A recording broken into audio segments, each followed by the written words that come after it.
a huge fan of a bunch of different styles of music, and when I'm thinking about an arrangement or the instrumentation of a song that I'm working on, what I'll do is I will think about all the things that I like in all the different styles of music that I listen to and try to bring those things together to create a song or a sound that I would personally enjoy listening to.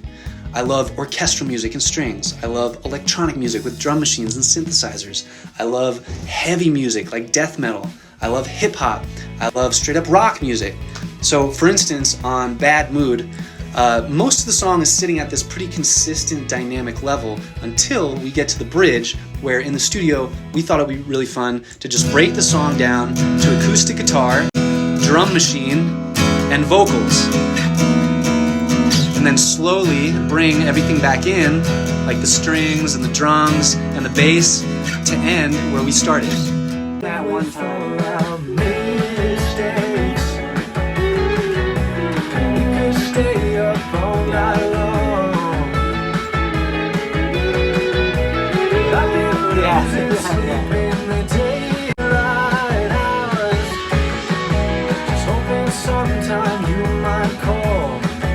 Dude, that could be the thing we need for the bridge too, is to just have strings slowly creep in. Yeah, I feel like those guitars could be like huge though.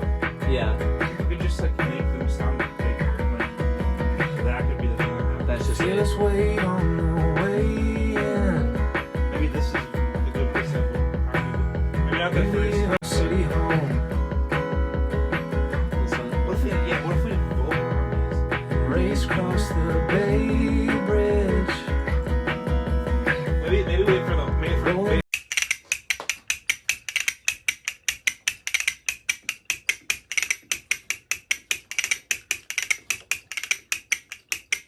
So as a writer, I find that I have a tendency to gravitate towards a pretty specific way that I start songs, usually, at least with these songs from Garden Street.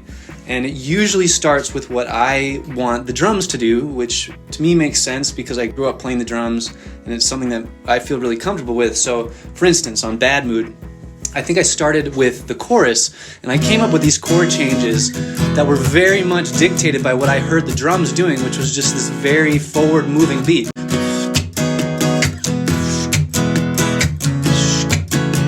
On top of that, I came up with the melody, and then I filled in the lyrics and the instrumentation. And I tend to gravitate towards this because I like to think of it like I'm creating a coloring book where I have this very fine-tipped pen and I'm outlining the foundation of what I want the picture to look like so I can come back and color in all the luscious colors with the melody and the chord changes and instrumentation and whatnot.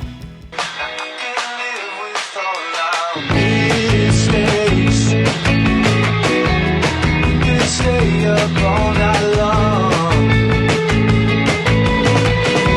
but I've been losing sleep in the daylight hours.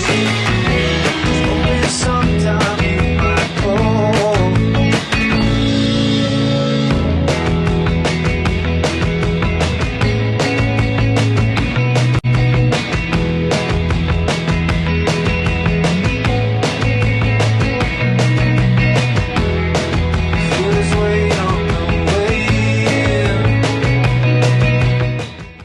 Mistakes and failures are things that no matter how hard we try, we just will not avoid in our life.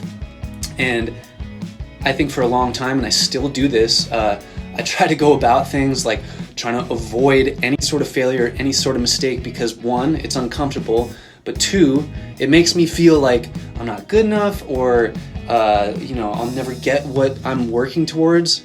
And Bad Mood specifically is almost a reminder to myself to embrace the mistakes and the failures that I've made in my life, because if I look back on it, a lot of the biggest mistakes I've ever made have been huge turning points in my life. And in that, I'm grateful that they happened because I had this opportunity to learn and grow from them. So the song is very much about just embracing that, and instead of looking at it like there's something wrong with you or you're a failure, it's an opportunity to keep moving. I know home. Now I couldn't face you, but you didn't see me, so I took